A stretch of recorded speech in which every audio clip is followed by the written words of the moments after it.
The original idea of Cosi fan tutte, at least in my mind, was to create a work that was kind of both sophisticated and popular. Quite often in opera, you get the two as two separate ideas. There's this sophisticated opera for sophisticates, and then there's popular stuff. And it struck me that the Mozart, the Conte operas, all three of them, have the quality to cross those boundaries, and Cosi fan tutte in particular has always spoken well in times of uncertainty, and we are in a time of uncertainty, and because in a way it's a journey from certainty to uncertainty. Where is it? Where is it?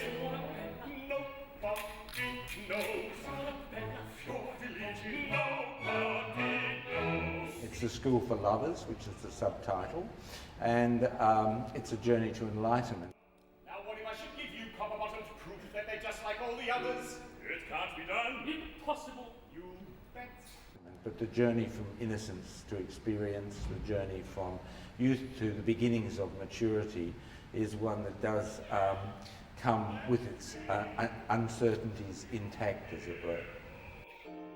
I did a lot of exploration of 18th century style and tried to find a 21st century way of delivering something that had something of the spring, the elan, the immediacy of that the opera would have had in 1790 when it was first performed 1 year after the French Revolution. I certainly had more input into the casting of this than a director might normally have, in that I was involved in the discussion. It was my desire that the four lovers would be, in opera terms, young, as opposed to real terms, because the characters are of course in their 20s, but the singers are around 30, which interestingly is the same age as Mozart as was when he wrote it. And so there's some kind of osmosis that I'd rather hoped might happen then, and I suspect it has.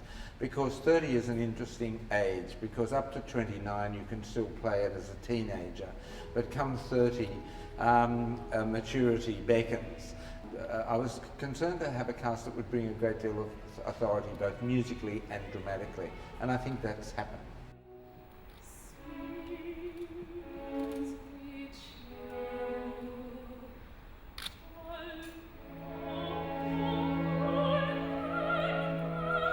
My own experience of Cosi fan tutte was as a teenager. I was about 17 or something when I first saw it. It was in English then, performed by Opera Australia, and that just removed one barrier from my enjoyment of it, because it is a 2.5-hour comedy, which fairly obviously communicates more directly in English.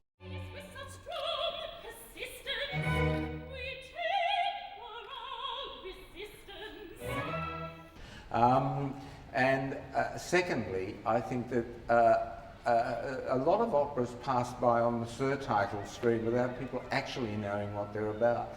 And I thought that people might be quite pleasantly surprised to discover what Cosi fan tutte is about.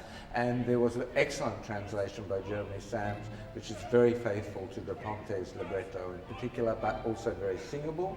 And so it seemed a perfect opportunity, especially if the opera was to be a kind of entry level opera, an opera that would open itself up to a young audience who may be a little trepidatious of opera as a notion, but also a little bit intrigued.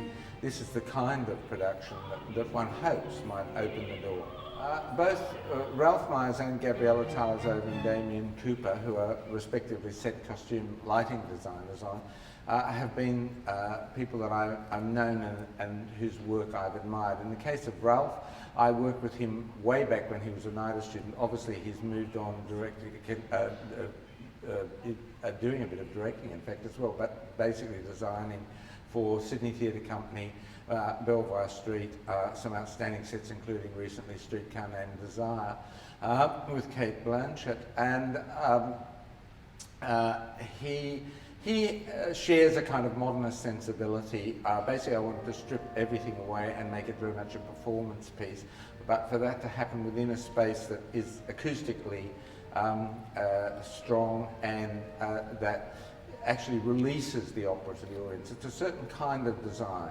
There are very few people around who can design in that style. Brian Thompson, obviously, is one who I've collaborated with in the past, and Ralph Myers is another. He's also designing Peter Grimes later in the season, and next year we'll be designing the Marriage of Figaro for Benedict Andrews. Once you do strip away all the elements, essentially we're doing it with, you know, with two sunbeds and a pile of confetti.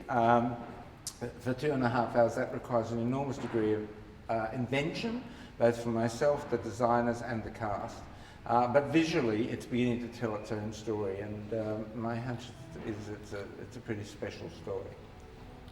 The first reason for anybody to come and see any production of Cosi fan tutte is the score. It is sensational. If it's got a strong ensemble cast, if it's also taken some steps in what I would call opera as theatre, and as well as being wonderful opera, is also fabulous theatre, then it should communicate absolutely directly to a culture in the terms of their own culture, in its own language. I think it's got every reason to engage an audience, and we'll soon know if it does.